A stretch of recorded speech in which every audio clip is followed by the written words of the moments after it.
What's up? Good morning. This is Sean McVay, Sean's Outdoor Adventures. I'm saying good morning because I just woke up a couple minutes ago and did a live stream last night, and there's some areas where the audio just dropped out. So I'm going to take the live feed out and replace it with this right here. I recorded it, and I just want to have a little bit better quality.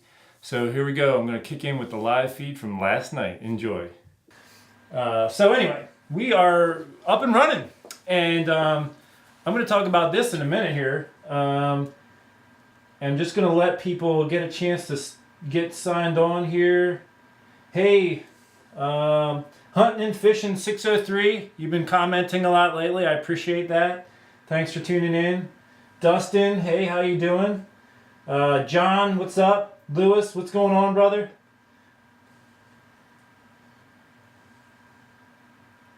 Window 1223, how you doing?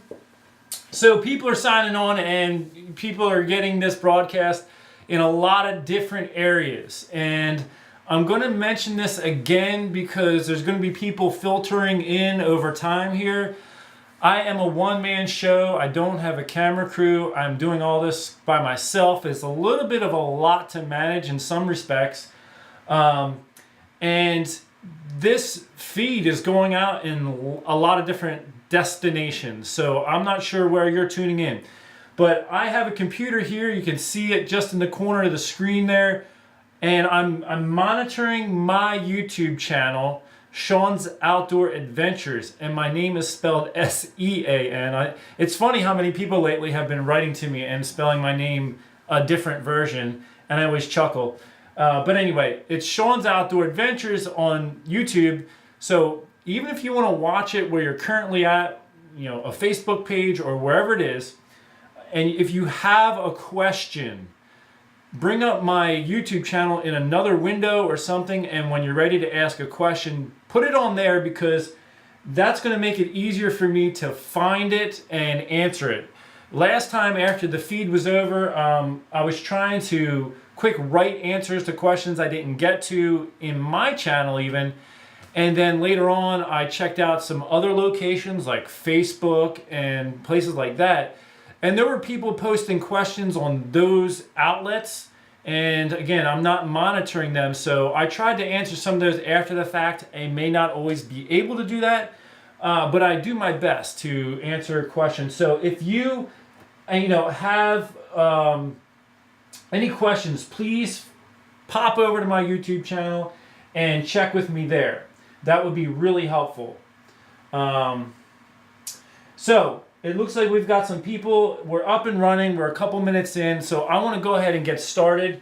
And tonight, the topics, the two main topics that I want to really focus in on tonight is really trail camera use and the early season. And what I mean by the early season is like the first week of the hunting season in your area where you're going to be hunting.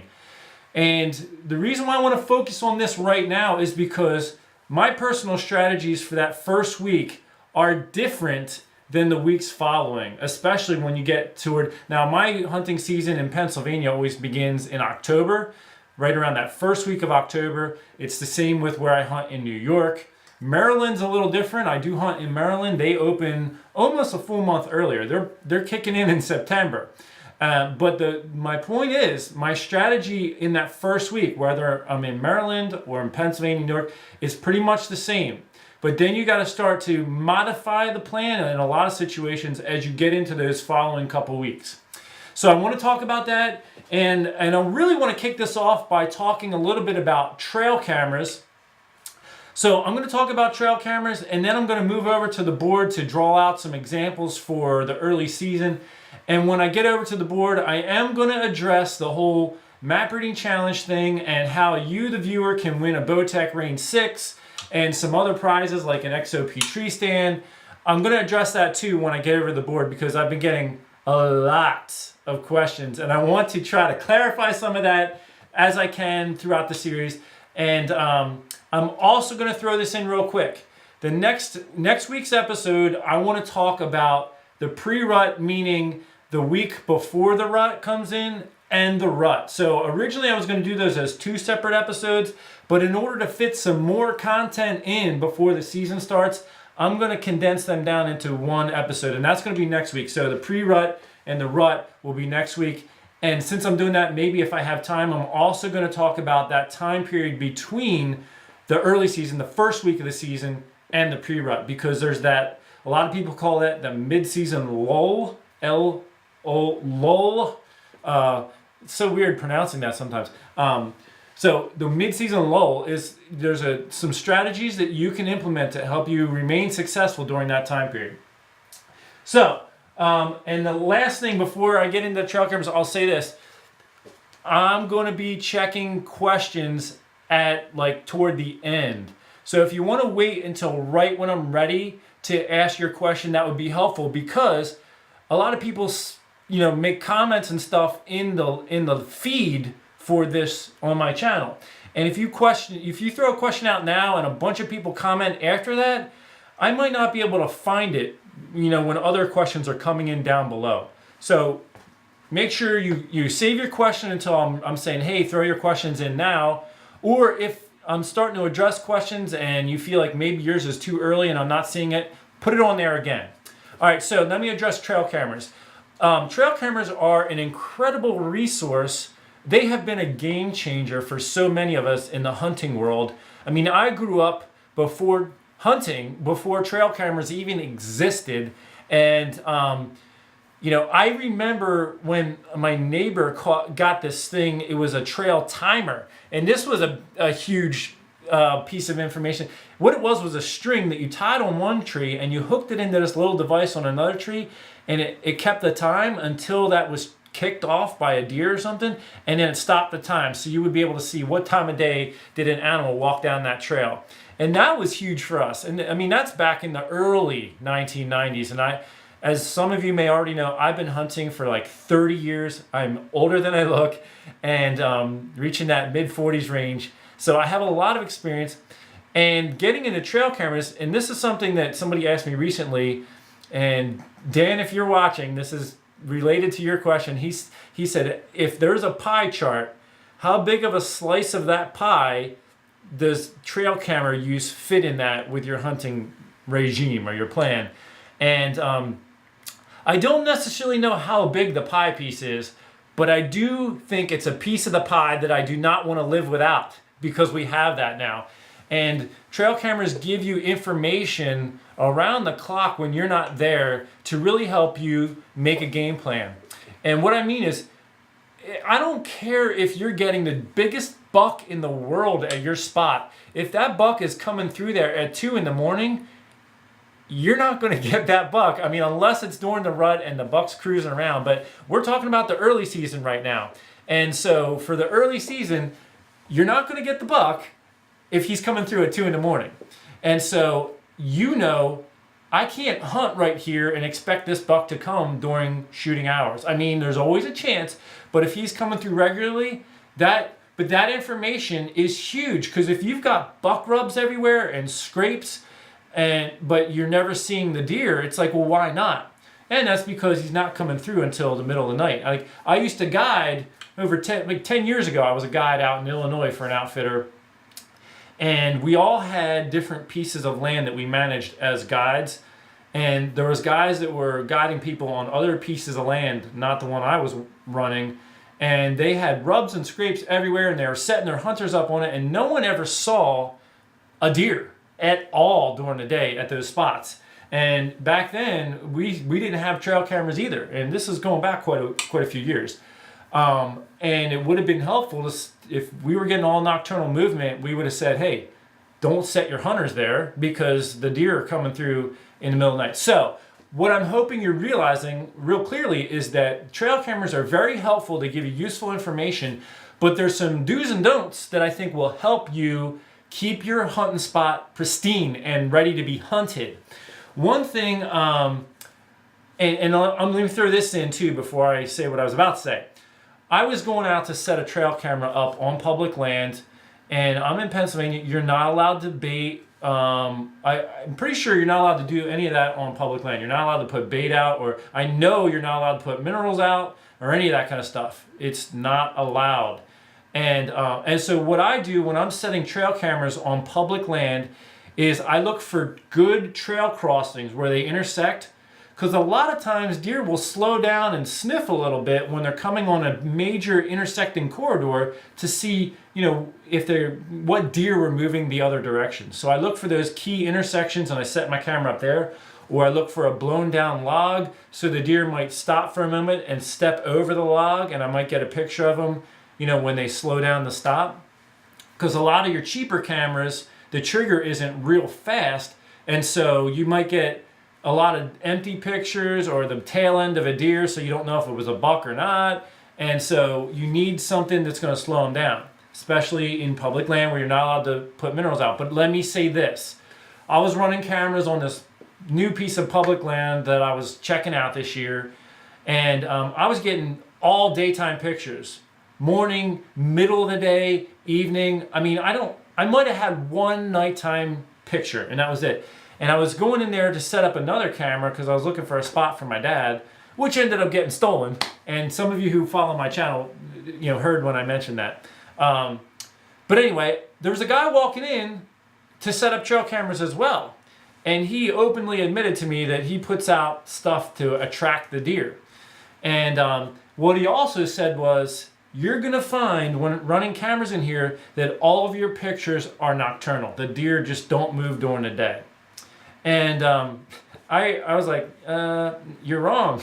But the reason why he was getting all nocturnal pictures is because on public land that deer get a lot of pressure, they are sensitive. So when you start putting stuff out to attract them, they get nervous sometimes and they don't come in until it's dark. And so you might be ruining your hunting spot in some situations if you're putting out attractants and you're getting all nighttime pictures. It's because you're doing something that is altering the deer's behavior. And I'm not saying that's the case everywhere. There's a lot of, my buddy has a lease, he runs minerals all year long, he gets all kinds of daytime pictures of the deer, the bear, and everything else. So, but when you're dealing with a high pressure situation, deer that live on public land in an area that gets a lot of hunting pressure, they start to feel the human activity now. They're starting to alter if they're getting a lot of pressure from human activity now, with the cameras and everything. They will begin to change their patterns, and that's really where I want to go with this. You have to be careful if you're running cameras, even if it's on unhunted private land. If you're not careful and it's a situation where the deer are spooky, then you could be ruining your spot before the season even starts. I think it was last year or the year before, I had a guy from, I think it was West Virginia or Virginia, he was still kind of a new hunter. He was all excited. He was getting these big bucks on his trail cameras. And this is what he said. He was like emailing me what he was doing. He's like, yeah, I really want to put the work in this year. I want to get a big buck. I'm checking my cameras every week. So in his mind, he's like, oh, I'm going to work hard. I'm going to check my cameras regularly. And that is a huge mistake, because the more you go in there to check cameras, the more you are alerting deer, especially mature deer. Now, sure, you're going to see on TV these big farms out in the Midwest. They're used to farmers and stuff, so there's human activity that the deer are somewhat accustomed to. So a person in that situation would be smart to drive a four-wheeler out to the camera and not even get off of it to check the camera, because you're not leaving stepping with your foot on the ground. But for a lot of us, like public land, you're not allowed to do that. And so my recommendation is this. After years of running cameras on public land, I would give you a 2 or 3 week window between checking cameras. I used to go longer than that, but I don't anymore. And the main reason for that is if you have a camera failure, or I have black bear like crazy where I hunt. And a lot of times I've had them rip the camera off the tree. I've had them destroy the camera. And so I've gone back a month later all excited thinking I'm going to have all this great data, and the camera is ripped to shreds with claw marks, and I have the last pictures I have of our black bear right in the camera with its mouth open and mangling the camera. So I went like a month or two without checking the camera, and now I lost all that time where I could have had data. So 2 to 3 weeks is my recommendation. If it's possible, try to check the camera right before or even during a rainstorm to try to wash as much human odor away as possible that you could possibly leave. Now, this is being like really extreme. Like if you really want to do the best you can to keep your spot nice, this is what I recommend. You can check your camera and get away with it. I mean, I know a lot of people that don't do any of this stuff and they still seem to get away with it. But I'm talking from the perspective of hunting deer that are sensitive to human activity. And the more you go in there to check the camera, the more they are beginning to pattern you. And you could be ruining your spot before opening day even gets there. Opening day comes and you're like, what happened to all those bucks I was watching? It could be partly you. But now I want to transition into my early season tactics. And as part of it, I also want to mention this. Over the years, I've observed this, I've listened to stories, and it's been made clear. There are a lot of situations where buck will change their pattern right around the month of August. The August 20th, 21st, and on. You might have a buck all year, all summer long on your camera, and then come the end of August, it's like, what happened to that deer? Well, one, you could have spooked it by checking your camera too much. That's always possible, but also, it's possible that the buck just changed his core territory. They actually can do that throughout the season. And I've even had spots where the bucks don't even show up until almost the late season. I have my friend John Ortlieb. He's been in some of my episodes. He was with me in the very beginning. Over 20 years ago when I first started filming hunts, he was my cameraman and I filmed for him too. And, for John, his spot on his lease, I mean, he runs cameras all summer long, but the good bucks don't seem to show up until in October. So he's like mid-October, all of a sudden he's got all these big bucks showing up. And the point is they can change their core territories for different reasons. It could be food sources, it could be moving into the mating season. The bucks are preferring to hang out in different areas, maybe where doe populations are higher. And so just keep that in mind. If you're excited about a big buck you're getting pictures of now, there's a chance come the season he's not even going to be there. So I'm going to mention this too. I found this shed like a couple weeks ago, and it's pristine. I mean, it's not even like normally like rodents, mice and stuff eat the sheds up in the wintertime. But the place where I found this has an extremely high rattlesnake population. And so because the snake population is so high, I imagine the rodent population is very low. And so this shed never got a nick, not a nibble from a rodent, where normally in the wintertime they nibble on it. And it's funny because I hung a trail camera 6 yards away from this shed, and I went back like a month later to check the camera, and it was a little bit of an opening and all the bushes were swaying, and I had like 4,000 pictures. It was a junky camera, so everything triggered it. And so I was like, I gotta take this camera out of this opening and go put it somewhere where there's not so many bushes. And in doing so, I walked in a direction that I didn't when I set the camera up, and I almost stepped on this shed like a few yards away. And I took video of it. I'll share it in a future episode.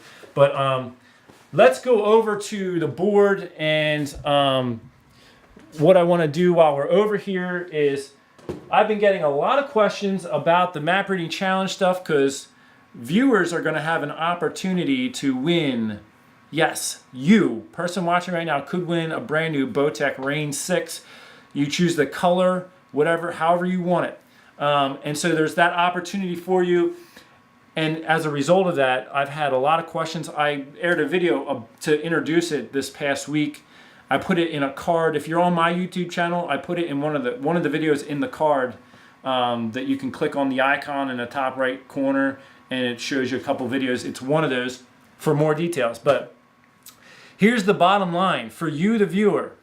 There's going to be 12 guys in the Map Reading Challenge this year, and they're all fighting for some of these top prizes.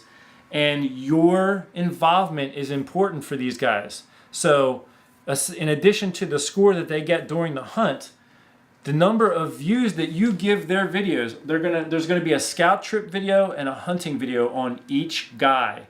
And all of those views are going to be added up and added to his total score. And the person with the highest score is going to win the Bowtech Range 6 for them. But and here's how you get in it. There's also going to be a voting board. So Bowtech's going to be setting up a page for these guys. It's not set up yet. The scout trips are probably going to start airing a month from now. So right here we are, it's August 16th. I would say right around the middle of September, and we're gonna have more of these live shows before then. I can give you updates when we're gonna get ready to air those. It's gonna be when those videos are beginning to air that you can then vote. When you vote on a guy, you sign up and you vote. Your name goes in the lottery for you to be drawn to be the winner of the Bowtech for the viewers. So we're a community. I'm a YouTube producer, if you want to call it that, and on my channel, if you haven't been on it before, check it out. I try to respond to people on the comments to the best of my ability, and I view it as a community. Like, we are in this together. And so that's what we want. We want to grow our community, and as part of that, you're part of what these guys are doing. You know what I mean? You're the support system. So voting for them and watching their videos helps them. It helps me continue to produce videos that people are liking. I want people to watch them. So everything is good. It's all good, as they say. So that's how you can win a Bowtech. If you're on my newsletter email list, I have a website, Sean'sOutdoorAdventures.com, and I have a newsletter at the bottom of any page. You can sign up for the newsletter. And I'm going to be putting out in my newsletter a thing for people who are interested to sign up, who are watching the series. And I'm going to do a drawing for stuff like XOP hooked us up. Some of the grand prizes that these guys can win is an XOP hang-on tree stand. And that's going to be made possible by your views and votes again. But I'm going to do a lottery as well. And those of you who sign up for my newsletter, I'm going to be drawing one of those names out to win the tree stand and also a bow case from the Allen Company. All right, so hopefully that clears up some of the questions. It's going to be set up that you can vote once a day for these guys if you want. Like, if you really have a guy you want to see win and you want to really help. I mean, one of the best ways is to share his videos around on your social media and tell your friends to share it, because you can really crank up the views. But you can also vote for the person once a day. Now, your name only goes into the lottery one time. Even if you vote on them 15 times, it's just once. So I just want to clear that up. And now let's make some room for our strategy here. Now, as we look at the early season, I want to give two perspectives. Hunting pressured land, which is a lot of times public land, and unpressured land. Like, if you own your own piece of ground, 100 acres, whatever it is, you can consider that, if you're the only person hunting it, you can consider it unpressured unless you're the one pressuring it to the point where you're spooking up the deer. Let me give you an example. When I guided in Illinois, I managed a 127-acre piece of land. I had 2 hunters a week. And I did my best to rotate the land, where the hunters were, to keep each area as fresh as possible. And my hunters usually saw anywhere from 12 to 40 deer on a sit. They didn't always see a shooter. And a lot of times they didn't see a shooter, but they were seeing plenty of deer. And then the owner of the whole outfit had a friend that had some kind of a share in the land, not even that piece, but a different one. And the landowner, the outfitter I was working for, gave this guy permission to hunt wherever he wanted on my piece that I was managing. And the guy had a decoy and spent the whole week in one tree stand with the decoy. The first day, he saw almost 40 deer. The second, third day, he still saw some deer. He was doing a lot of rattling, calling in little bucks. And by the 4th or 5th day, not one single deer. He didn't see one single deer. And my hunters, anytime I tried to put them even remotely in that area of the property, they didn't see deer. And that was my best spot. That was the 40 deer a sit spot. And I had one hunter who was loaded up on doe tags, shot 3 doe in like 15 minutes out of that area. So the point is, one person ruined that whole stretch of the forest. So if you don't hunt your land properly, you could be the pressure that ruins your property. So anyway, first I want to talk about pressured land. And early season, I like to identify my food source and focus on that. And in the early season, I focus a lot on evening hunts. A lot of us who work, I'm a stay-at-home dad, so I don't necessarily. But a lot of people do, and so they have evenings to hunt. So let's say this is a field right here. I'm going to talk about a field as a food source, and then I'm going to talk about something like oak trees in the middle of a forest as a food source. So there's a little bit of a different strategy for both. And I keep an eye on my time, because we only have so much time here tonight. But let's say this is a field, okay? Now, one thing for you to consider, let's pretend this is all forest around here. And for the sake of this example, I live in a mountainous area, so it's very hilly. Let's just say that the top of the mountain is up here. So let me get a black marker. So let's just call this top mount. Okay, and so if deer a lot of times deer like to bed down high on the mountains. Gives them a good vantage point. And I talked about that in the first episode on playing the wind and thermals. And so a lot of times the deer are going to come down to something like a crop field for food in the evening. In the early season, they still often show up when there's a lot of daylight. And what I like to do, there's a lot of public land around where I live where it's behind fields and stuff. And when these fields are soybeans, a lot of times I'll pull up on the road down here with my binoculars, just, that last hour of light, and I'll just sit there if I can in the car if it's not a busy road, or maybe I'll ride my mountain bike, to that spot from a parking area and then ride closer and then sit with my bike on the side of the road, and I'll glass the field and I'll watch where the deer are coming into the field, okay? Is going into the beginning of season, as much as you can stay out of your hunting spot as possible is going to be good for you. The more you're into the hunting world, the more you're going to hear this as the start of someone's story of their big buck.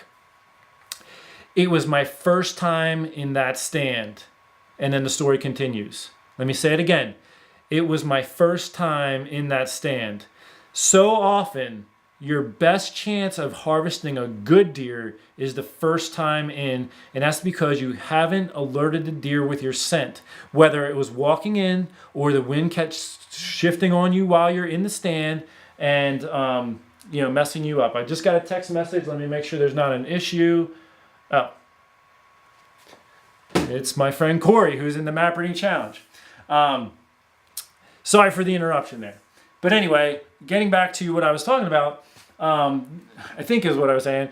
As much as you can stay out of your hunting area to make your first sit, the better off you are. And so let's say you can't even hunt this field, just as an example. You can watch where are the deer coming into the field.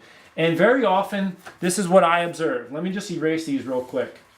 Now, I live in hilly terrain, so even though the hill comes down like this, there's still like spurs and bumps and draws across here, let's say. And let's say that the high point, it kind of goes across, there's a high point coming into the field right here.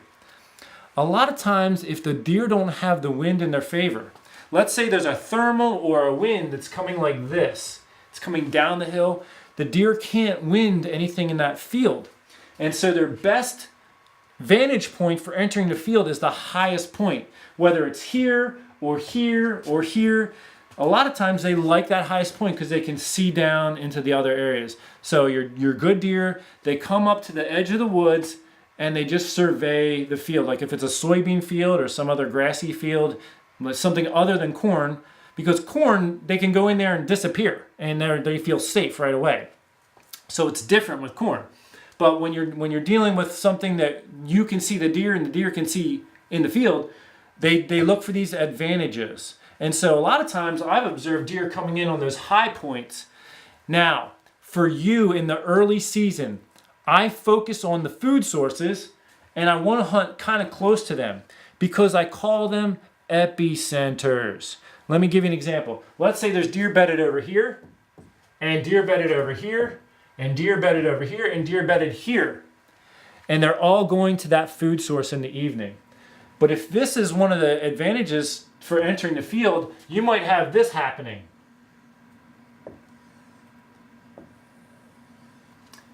So this gives you the best chance at harvesting deer. You're near where they're all wanting to go. Now, when you start to move away from the primary food source, and again, the early season, a lot of times they're still showing up with daylight or close to it. So a lot of times what they might do is they might hang out up in here eating acorns or browse, waiting for it to get dark. But if you're in that area, you're still in the chips.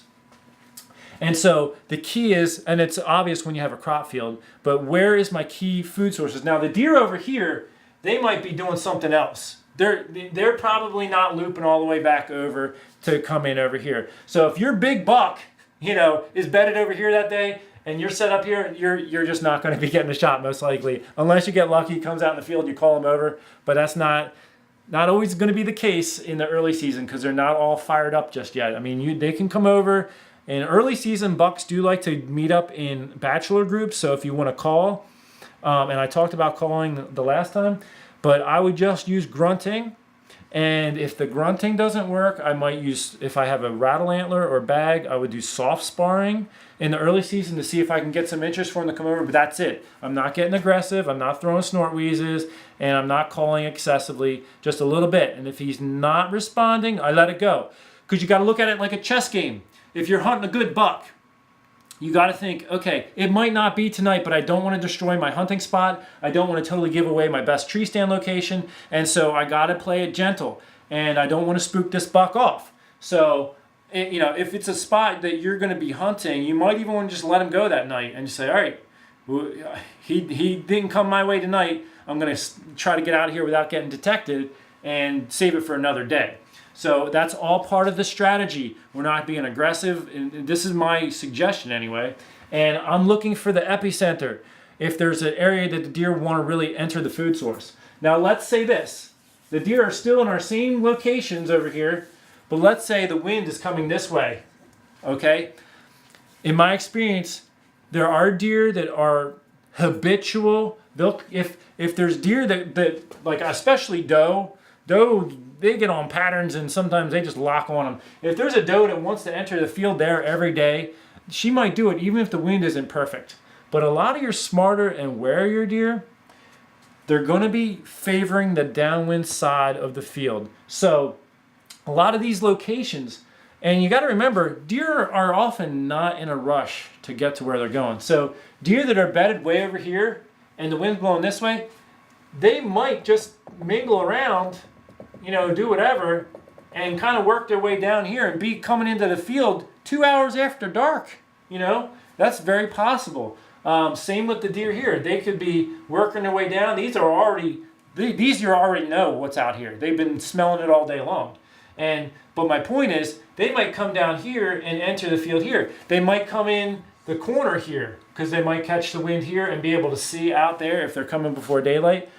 My point is, they're favoring the area they can wind. They want to be able to smell what's out there, especially, when it's hunting season. Deer know that we're the primary predator.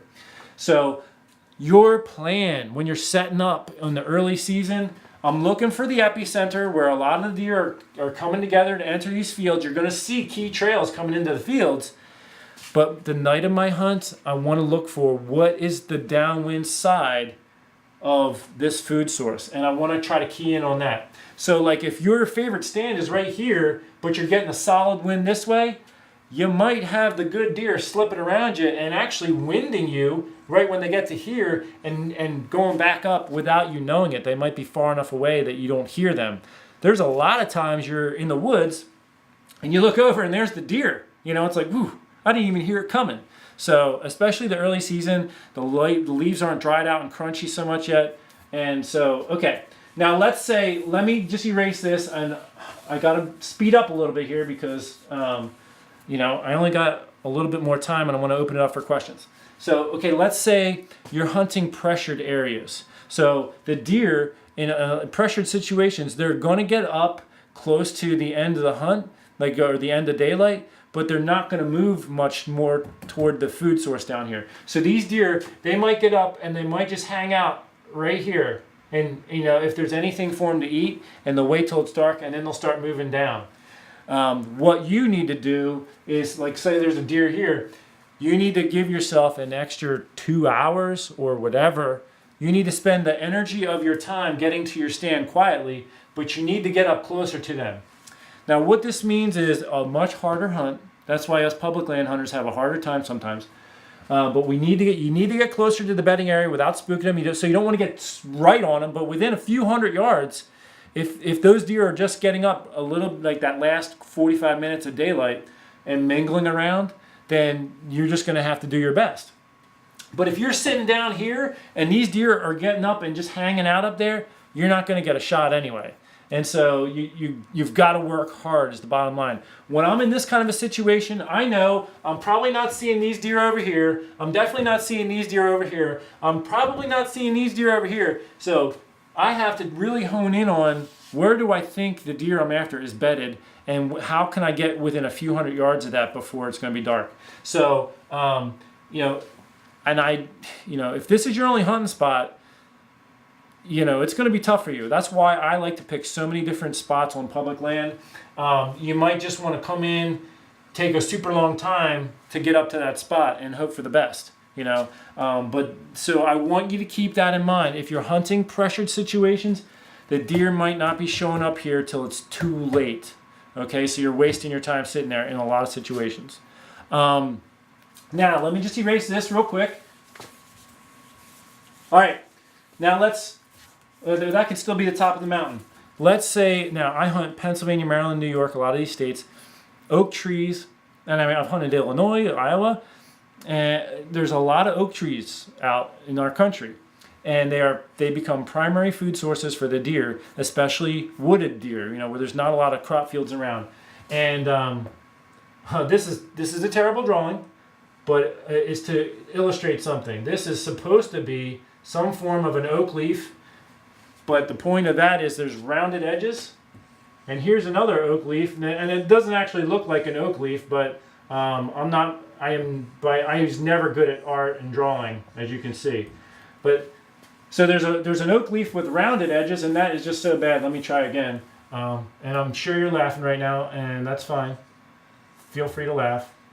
And just go, oh my gosh, this is like America's Funniest Home Videos right here. The thing I want you to focus on is the edges. These have rounded edges, and it looks more like a sad Christmas tree, I know. And these have pointed edges.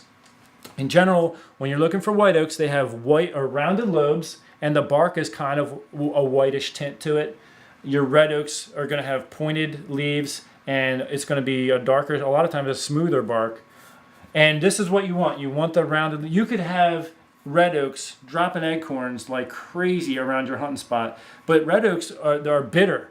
And so a lot of times the deer will let them sit, and they'll come and eat them in the spring. Like, you'll find pockets in the springtime, especially if you're out turkey hunting, where there's deer scat everywhere, and it's usually a lot of times it's right around the red oaks, because the red oaks have sat through the rain and the snow, if it's a snowy region, and it's washed out some of the turbidity during the wintertime, and the deer are hungry. That's when they're eating it. They're not usually eating it during hunting season. This is what you want. You want the white oak. So when you're out scouting, and you should be about done scouting now. That scouting is just about over. I scout. August, the beginning of August is your hardest scouting, and stay out of the woods. But what I do is I carry binoculars, and the oak trees start dropping acorns in July. Those of you who spend time in the woods, a lot of times there's acorns on the ground in July. They're dropping they're premature a lot of times, but a lot of times the trees are dropping them, whether it's just they have an abundance or maybe there's a drought, they start dropping acorns. But not every tree. So I would have my binoculars, and when I find a white oak, I'm standing under it, even if it takes me 20 minutes to say, can I see any acorns up there? If there's no acorns, I'm wasting my time hunting here, because the deer come there because there's food there, when they come there. If there's no food there, it's not going to draw them. You could be thinking, oh, this is a great spot, I'm going to get a deer here. And you're like, why am I not seeing deer? It's because the deer know where the food is, and that's where they are, especially in the evening hunts. So let's say there's, I'll put R for red oak, okay? Let's say there's red oak everywhere, all over the place here. There's a white oak right there. there's a red oak here, there's a little white oak here, and let's say a white oak here and some more red. So these are your oak trees scattered around. And let's say the only white oak that's producing is this one right here. And this one's not. Usually though, if one's producing, more are producing, they kind of go in cycles. But let's just say for this example, so this is what you want to find that, and this is like the same as your crop field. The deer that are bedded here, the deer that are bedded here, the deer that are bedded here, a lot of them are headed there. So you've got to now hunt that location like you would that crop field, like I talked about earlier. Where are the epicenters, the core movement corridors headed to that tree? Well, that's what you got to, I say, where are the deer bedding? So if there's deer bedding here, obviously they can walk right down to it. Deer here, they're going to come like this. So if your tree stand is right here, that's going to give you a shot both directions. That's where I'm putting my stand in a lot of situations. And I'm only going to hunt this like maybe when there's a wind that's coming this way, so the deer above me on that hill are not winding me. And then hopefully when the sun's going down, I'm going to catch that thermal in the evening. So right there, that's when I'm hunting the spot. And so you got to try to, in those situations, you got to figure out how are they getting to the food source. I'm going to tell you another story too, and this makes it so clear and important. Oh my goodness, I'm running out of time, so I'm going to cut myself off and check if there's questions, because I have to stop at like 10 of so they can get the next show going. So anyway, I hope that's clear. As you can see, I can really talk. But in your hunting spots, okay, identify those key food areas, and then you're going to set up on that. Now, and let me just throw this in because some of you are wondering, what about in the morning? In the morning time, deer are headed from key feed areas to bedding areas. And so a lot of times they're on key trails and then they filter out into bedding zones. So what I like to do, and I'll just say this real quick, let's say the deer are hanging out here most of the night, just for sake of example. And there's key trails that come across the hill here, and maybe they come up and go like this. And let's just say that's kind of your key trails. Deer oftentimes will walk the key trails until they get closer to bedding areas, and then they disperse. They get off of those key trails and they check the areas where they want to bed down, and eventually they bed down. But they do a lot of meandering before bedding in a lot of situations. And so for you as a hunter, if you can identify some spots along these key trails before the filtering comes off, where they start breaking away from the key trails, don't sit right on it, but like maybe, I don't know, let's say there's a couple good trails coming from feeding toward bedding. If you can make a shot to both, and you can sit it when the wind is coming this way in the morning, well, that's a good setup, okay? And so on those key trails, before they start to filter out, if you can find some good locations, those can be good setups in the morning. So you're kind of focusing more on travel corridors. Whew. Okay, please start firing away your questions on my Sean's Outdoor Adventures YouTube channel. I am sorry that I talk so much, but I feel like that, hopefully that was some good information. So I got a computer set up here. And the first question I see is, what should I do if deer bedding is not on my property? How do I find the deer in the daylight? Well, that's a good question. I don't know how much land you have, but one thing you can do is create a bedding area. Like, even if you only have 10 acres, I have a friend who lives in a suburban area, and there's a guy that lives near him who shoots like a 160 class buck every year. And the guy's strategy is this. He said, so many people focus on making food plots. He's like, I don't make any food plots. I make a bedroom, and the guy has like 10 acres. He makes a bedroom, and he made a bedroom in the corner of his property. He planted all kinds of briars and thick, nasty stuff, and he never goes in there. That's a part of his property he never puts foot in. And the deer just hang out in there. And he just sits on the outside of it during hunting season and waits for them big bucks to come out.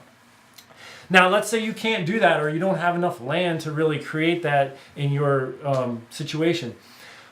I don't know how much land you're working with, but one thing you can try to do is give the deer a reason to be on your property. If you can't create a bedroom, try to create more food opportunities, and then figure out how are they getting from where they're coming from to these food opportunities.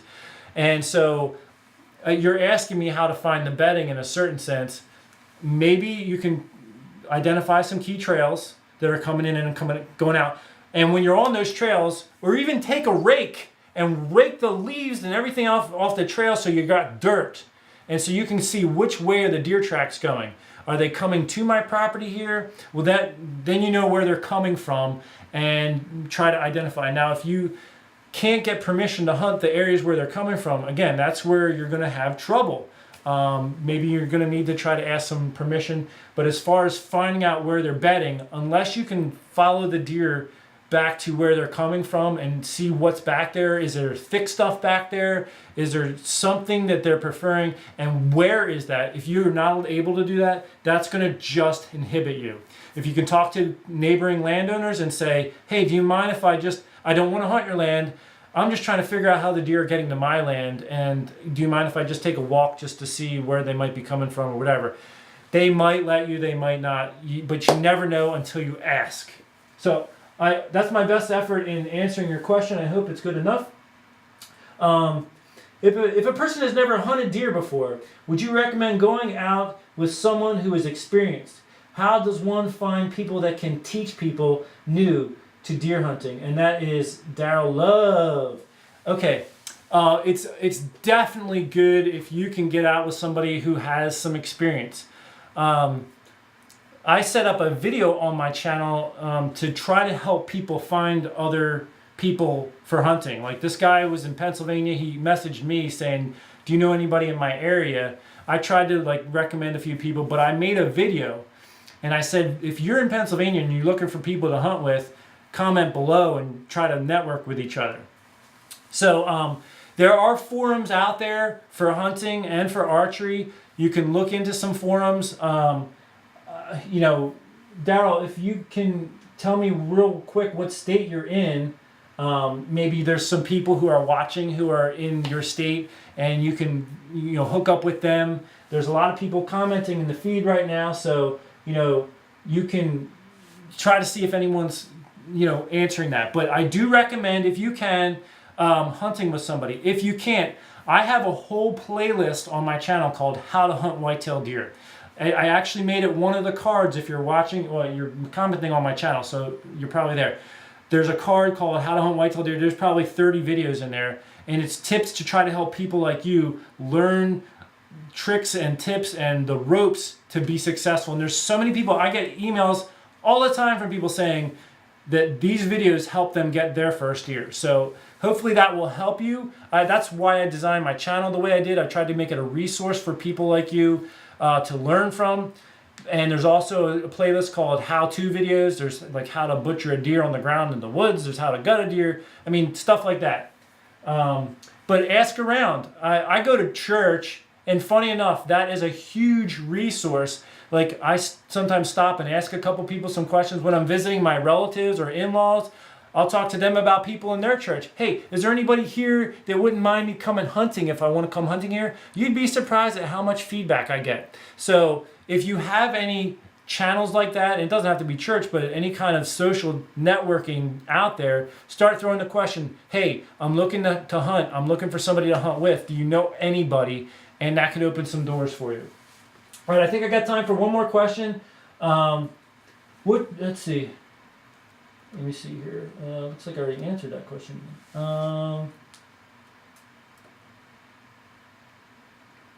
Let's see. Well, I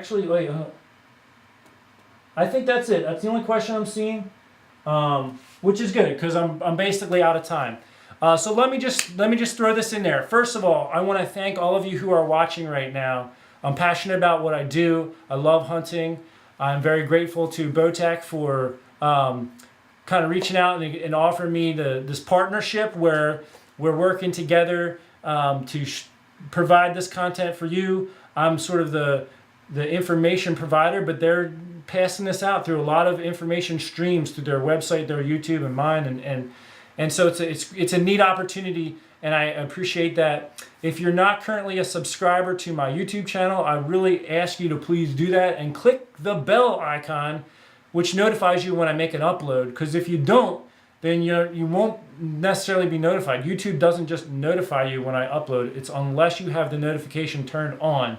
And my goal, folks, if you would please help me reach my goal. When I went into this year, I wanted to reach 100,000 subscribers by the end of the year, and I'm nowhere near that. It's been a slow growth. It's been a constant growth, but it's been slower than what I've said. I've tried a lot of different things, but I'm now asking you, the viewer, help me out. Post some stuff on your social media and ask your friends to tune in, watch some of my videos, subscribe, tell them, hey, this guy's trying to grow his thing. Let's all pitch in and help him out. And don't forget, you have the opportunity to win a free Bowtech Range 6 just by voting for the guys in the Map Reading Challenge. That information is going to really be hitting hard in a month. So please stay tuned for that so that you learn how to win, but you also get to meet these guys and really be part of this community. So I'm going to cut myself off. I want to, again, thank you so much for tuning in. Next week, I'm going to talk about the pre-rut and rut, that week before the rut kicks in, it really starts to kick in, and then during the rut, because our strategies are going to be different than what we talked about tonight. And I want to share some of my thoughts with you and hope that you can put that in your toolbox to be very successful this hunting season. Thanks again so much. God bless you all, and I look forward to seeing you next week. Peace out, y'all.